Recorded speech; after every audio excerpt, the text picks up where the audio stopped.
वैसे तो trigonometry Egyptian लोग बहुत पहले से करते आ रहे हैं, लेकिन एक एस्ट्रोनॉमर, ज्योग्राफर और ग्रेट मैथमेटिशियन हिपार्कस ने ट्रिग्नोमेट्री को अच्छे से डिफाइन किया, टेबल बनाकर अच्छे से समझाया, इसलिए इनको फाउंडर ऑफ ट्रिग्नोमेट्री कहा जाता है। वैसे तो ट्रिग्नोमेट्री में बहुत सारा समय लगा और इसमें बहुत सारे लोगों का नाम लिया जाता है। खैर वो सब हमको नहीं देखना है, पहले ट्रिग्नोमेट्री को समझिए कि इसका यूज़ क्या है। जैसे ये लाइट हाउस का हमें हाइट निकालना हो तो नीचे का ये बेस आप क्या करो, मेज़र कर लो, फिर यहाँ से एंगल थीटा मान लेते हैं, इसको मेज़र कर लो। आसानी से आप इसका हाइट निकाल सकते हो बिना उस पे गए। अब आप कहोगे कि क्या ये एफिल टावर का भी हाइट इस तरह से मेज़र किया जा सकता है? तो हाँ, बिल्कुल मेज़र किया जा सकता है, बस थोड़ा सा आपको मेजरमेंट करना है। आपको करना क्या होगा कि इसके निचले वाले हिस्से से, बेस से एक दूरी, डिस्टेंस नाप लो, फिर यहाँ से एंगल नाप लो थीटा। ये थीटा एंगल जब पता चल गया और नीचे का बेस का डिस्टेंस पता चल गया तो बड़े आसानी से आप ये ईफिल टावर का हाइट भी नाप सकते। अब आप कहोगे कि सर डिस्टेंस तो नाप लेंगे लेकिन एंगल कैसे नापेंगे, इसके लिए कोई इंस्ट्रूमेंट होता है क्या? तो हाँ, बिल्कुल होता है। एक प्रोटेक्टर लो, इस तरह से उल्टा कर लो और यहाँ से एक स्मॉल मास का कोई भी वज़न आपको नीचे लटका देना है, ठीक। और उसमें स्ट्रिंग लगा होना चाहिए, ठीक। डार्क कलर का ले लेना है स्ट्रिंग ताकि दिखे, और एक स्ट्रॉ जो पानी पीने वाला होता है, इसको इस तरह से आप करके लो, बन गया वो इंस्ट्रूमेंट। क्लिनोमीटर इसको बोला जाता है, ठीक। इससे आप मेजर कर सकते हो एंगल किसी का भी। इस इंस्ट्रूमेंट को लेकर आप इस पॉइंट पे खड़े हो जाओ और इस तरह से ऊपरी हिस्सा को देखो, यहाँ पे एक एंगल मेज़र होगा, उस एंगल को नोट डाउन करो और फिर आपका काम हो गया। हे एवरीवन, वीडियो में आगे बढ़ने से पहले मैं आपको बता दूं, आप अगर पेरेंट्स को फाइनेंशियली हेल्प करना चाहते हैं तो रुक जाओ, समझ लो अच्छे से प्रोडजी क्या है। Unacademy Prodigy is the biggest online scholarship test on the country. Amazing opportunity है 20 लाख तक कॉलेज ग्रांट जीतने का, यानी ग्रेजुएशन एंड पोस्ट ग्रेजुएशन के खर्चे के बारे में आपको तो सोचना ही नहीं। इस प्रोडजी का सबसे बेस्ट पार्ट क्या है, चाहे आप 7 से 12 किसी भी क्लास में हो, आपको पता होना चाहिए कि where you stand in such competition, you should know where you exist. वो कहते हैं ना, कितने पानी में हो आप, तो एक अच्छा अपॉर्चुनिटी है आपके लिए। इसके साथ आप अमेजिंग रिवार्ड्स भी जीत सकते हैं, जैसे मैकबुक एयर है, आईफोन है, आईपैड है, अमेजॉन इको डॉट है, और स्कॉलरशिप का डिफरेंट स्लैब भी है। तो आई एम श्योर कुछ ना कुछ तो ज़रूर जीत कर जाओगे। और हाँ, 29 जनवरी और 13 फरवरी को जो टेस्ट होगा, इसमें कॉलेज ग्रांट जीतने का मौका है, तो ये वाला टेस्ट ज़रूर से देना। और एक अच्छी बात, अनअकैडमी मेगा कॉम्पैक्ट 30 जनवरी को होने वाला है, जो कि काफ़ी एक्साइटिंग है। 21 क्वेश्चन होंगे और आपको 1 घंटा दिया जाएगा। टॉप 3 रैंकर्स को मेडल के साथ 100% स्कॉलरशिप दिए जाएंगे और टॉप 25 को मेरिट सर्टिफिकेट मिलेंगे। साथ साथ स्कॉलरशिप के डिफरेंट स्लैब्स भी है और रैंडम बेसिस पे एक्साइटिंग रिवार्ड्स भी है, जैसे आप जीत सकते हो मैकबुक, आईफोन, स्मार्ट वॉच है, JBL का हेडफोन एंड मेनी मोर। तो देर मत कीजिए, जेई मेंस के प्रैक्टिस के साथ साथ रिवार्ड भी जीतने का आपको मौका मिल रहा है। तो अभी जाकर इनरोल करें, सारे का लिंक आपको डिस्क्रिप्शन में मिल जाएगा। और एनी पेड सब्सक्रिप्शन के लिए मेरा कोड यूज करें, PRKU10। ट्रिग्नोमेट्री का यूज़ तो ढेर सारा है, लेकिन आप पहले समझ लो ट्रिग्नोमेट्री होता क्या है। ये 3 साइड्स का मेजरमेंट होता है, वो भी राइट एंगल ट्रायंगल का हम लोग बात करते हैं, ठीक। जैसे मान लो ये राइट एंगल ट्रायंगल है ABC और ये एक एक्यूट एंगल है जो 90 डिग्री से छोटा होता है, इसे मान लेते हैं थीटा। ये कोई भी हो सकता है, 30, 40, 60 कुछ भी हो सकता है। और इसमें इस थीटा के सामने जो साइड होता है उसको परपेंडिकुलर बोला जाता है, इसको बेस बोला जाता है, और ये हाइपोटेनस है आपका, ठीक है। इसमें आप बार बार कंफ्यूज करते हो, तो ध्यान से समझ लो, जो भी आप थीटा ले रहे हो उसके सामने वाला साइड जो होता है उसको अपोजिट साइड भी कहा जाता है कभी कभी, और परपेंडिकुलर भी कहा जाता है। इसको P से हम डिनोट कर रहे हैं, ठीक। और जिस साइड में थीटा हो और 90 डिग्री हो, ये थीटा और 90 जिस साइड में हो उसको बेस लेना है, उसको बेस बोला जाता है। इसको एडजेसेंट साइड भी बोला जाता है, ठीक। इसको B से डिनोट कर रहे हैं।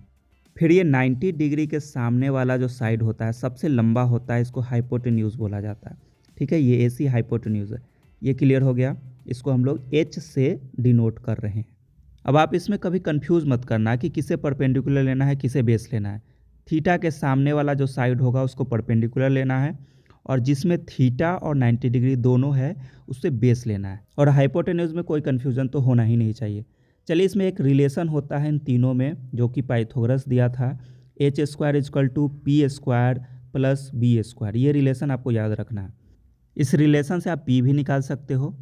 पी निकालने का फॉर्मूला यहाँ से क्या होगा, पी स्क्वायर इजक्वल टू, ये इधर आकर माइनस हो जाएगा, H square minus B square. फिर आप बी भी निकाल सकते हो, B square equal to H square minus P square. यहाँ से जब वैल्यू निकालना हो तो इसका रूट हो जाता है यहाँ से, ठीक है, स्क्वायर हट के रूट हो जाता है। अब आप निकाल लोगे एच, पी और बी, इसमें से कोई दो दिया रहेगा, एक निकालना होगा। अब हम लोग बात करते हैं ये थीटा के साथ पी, एच, बी, इस सब का कोई रिलेशन होता है क्या, इसके बीच में कोई रेशियो का रिलेशन होता है क्या, उसको ट्रिग्नोमेट्रिक रेशियो कहा जाता है। उसका नाम है साइन, कोसाइन, टेंजेंट, को टेंजेंट, सिकेंट, को सिकेंट, इस तरह से। तो जैसे अगर हम साइन थीटा की बात करें तो इसमें कौन कौन आता है, पी और एच। पी और एच के रेशियो को साइन थीटा कहा गया है, ठीक, साइन थीटा नाम दिया गया है। उसी तरह से बी और एच के रेशियो को कॉस थीटा नाम दिया गया है। कोसाइन इसका फुल फॉर्म है, शॉर्ट में कॉस लिखा जाता है, यह है बी बटा एच, ठीक। उसी तरह से पी और बी के बीच का रिलेशन है, इसको बोला जाता है टेंजेंट या टैन थीटा, ठीक, ये होता है पी बाई बी। अब बात आती है कि इसका उल्टा भी तो रेशियो हो सकता है, एच और पी का भी तो रेशियो हो सकता है, इसका भी एक नाम है, यानी साइन का जस्ट उल्टा, ठीक, इसको बोला जाता है कोसिकेंट, शॉर्ट में लिखते हैं कॉसेक, कॉसेक थीटा, ये उल्टा हो जाएगा एच बाई पी।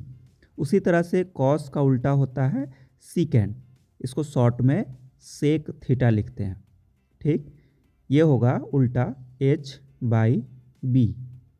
फिर उसी तरह से टैन का उल्टा को टेंजेंट, ठीक, इसको कॉट थीटा लिखते हैं, ये उल्टा हो जाएगा बी बाई पी। ये सारे ट्रिग्नोमेट्रिक रेशियो हैं, जिसमें से आपको ये याद रखना है, ये अपने आप याद हो जाएगा, इसका जस्ट उल्टा है। धीरे धीरे आपको सब कुछ समझ में आ जाएगा कि आखिर इसका यूज क्या है। पहले समझो, मैं एक बार फिर से रिकैप कर देता हूँ कि थीटा के सामने वाला जो साइड होता है उसको हम लोग परपेंडिकुलर लेते हैं, फिर थीटा और 90 जिसमें लगा होता है उसको बेस लेते हैं, और 90 के सामने वाला साइड हाइपोटेन्यूस होता है, ठीक।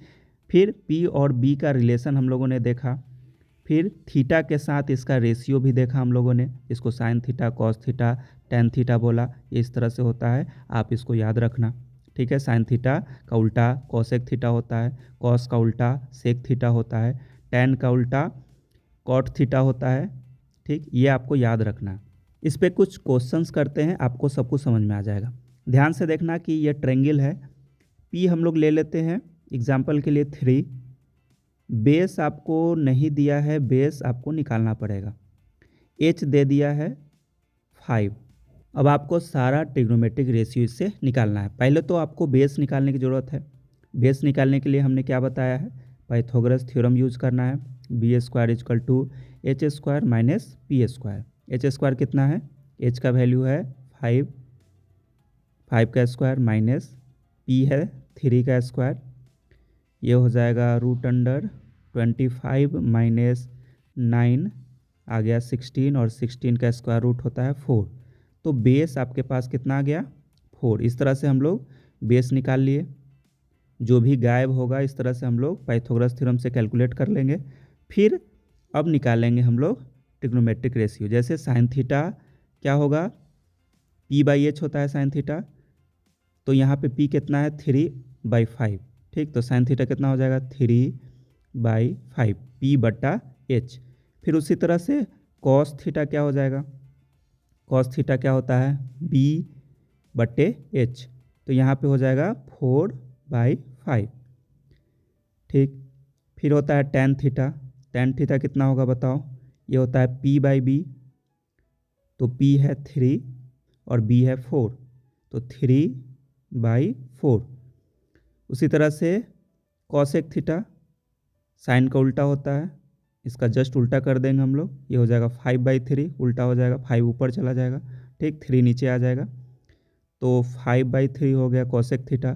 फिर कॉस का उल्टा क्या होता है सेक थीटा, इसका जस्ट उल्टा कर देंगे, ये हो जाएगा 5/4, ठीक। टैन का उल्टा क्या होता है कॉट थीटा, ये हो जाएगा आपका 4/3, इस तरह से हम लोगों ने सारे ट्रिग्नोमेट्रिक रेशियो निकाल लिए। बस इसके तीनों साइड का वैल्यू हमें पता होना चाहिए, फिर हम लोग ट्रिग्नोमेट्री के सारे रेशियो इस तरह से निकाल सकते हैं। अब ध्यान से समझिए कि अगर ये ट्रायंगल है, राइट एंगल ट्रायंगल, इसका हम लोग नेम दे देते हैं ए बी सी। अब हमसे पूछ रहा है कि आप बताओ मुझे कि साइन सी क्या होगा, यहाँ से इस ट्रायंगल से साइन सी का वैल्यू क्या होगा। तो आप देख रहे हो कि यहाँ पे ये परपेंडिकुलर हो जाएगा, ये बेस हो जाएगा और ये हाइपोटेनस हो जाएगा। तो साइन सी का वैल्यू यहाँ से कितना होगा, पी ए बी और एच ए सी, यानी ए बी बाई ए सी लिख सकते हैं इसको। ठीक है, साइन सी का वैल्यू इस तरह से लिख लिए। अब पूछ रहा है कॉस सी का वैल्यू, तो आप लिखोगे B C by A C, cos theta यानी बी बाई एच होता है, बी सी बाई ए सी हो गया। ठीक, और क्या पूछ रहा है कि टैन सी भी आप बता दो। टैन सी यहाँ से क्या होगा, तो ये होता है पी बाई बी यानी A B by B C. बहुत ही आसान है, टैन सी क्या हो गया, P A B by B C. ठीक है, पी बाई बी यानी A B by B C. अब ध्यान से समझना, अब यहाँ से पूछ रहा है कि साइन ए का वैल्यू बताओ ज़रा। तो हमने क्या बताया था कि जो भी एंगल पूछ रहा हो उसके सामने वाला क्या होता है, उसके सामने वाला परपेंडिकुलर होता है। जो एंगल आपसे पूछ रहा हो उसके सामने वाला को आपको परपेंडिकुलर लेना है, अपोजिट साइड को। ठीक है, ये हुआ परपेंडिकुलर, ठीक, एंगल ए के लिए। तो साइन ए का वैल्यू क्या हो जाएगा, बी सी पी हो गया और ए सी एच हो जाएगा। ठीक है, एच चेंज नहीं करेगा, तो बी सी बाई ए सी हो जाएगा। साइन ए के लिए हो गया बी सी बाई ए सी। ठीक, एंगल ए के लिए अपोजिट साइड कौन होगा, बी सी, तो ये होगा परपेंडिकुलर इसके लिए। ठीक, ये हो जाएगा बेस, क्योंकि इसमें थीटा भी है और 90 भी है। ध्यान से देखो, ये बेस हो गया, ये हाइपोटेन्यूस हो गया और ये परपेंडिकुलर हो गया। इसी तरह से अगर पूछे टैन ए का वैल्यू बताओ, तो क्या करोगे, ये सामने वाला परपेंडिकुलर, तो ये हो गया क्या, और ये बेस, तो ये हो जाएगा B C by A B, P by B. ठीक, ये आपको समझना है ध्यान से। ये बच्चे बहुत ज़्यादा गलती करते हैं इसमें कि जब एंगल चेंज होता है तो इस तरह से परपेंडिकुलर नहीं फाइंड कर पाते हैं। अब इसी पे एक क्वेश्चन देखिए, हमें ये ट्रायंगल दिया हुआ है ए बी सी।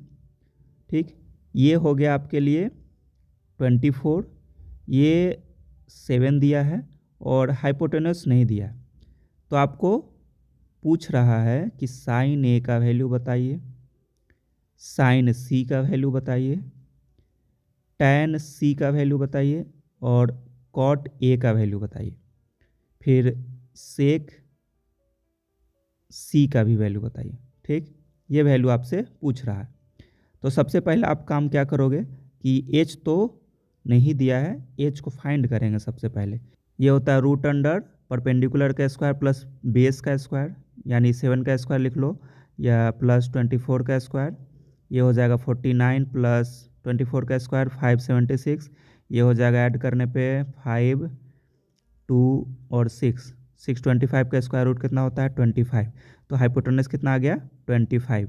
अब हम कोई भी रेशियो निकाल सकते हैं साइन ए के लिए। देखिए ये परपेंडिकुलर हो जाएगा, ठीक, तो ये हो जाएगा 7/25 पी बाई एच। ठीक, 7/25। अब साइन सी के लिए ये सी है और इसके सामने वाला परपेंडिकुलर हो जाएगा, तो कितना हो जाएगा ए बी। ठीक, इसके सामने वाला परपेंडिकुलर है तो ए बी बटा ए सी, यानी 24/25। टैन सी क्या होगा, सी के सामने वाला परपेंडिकुलर, इसके सामने वाला परपेंडिकुलर, ये 24/7। ठीक, 24/7 पी बाई बी हो गया 24/7।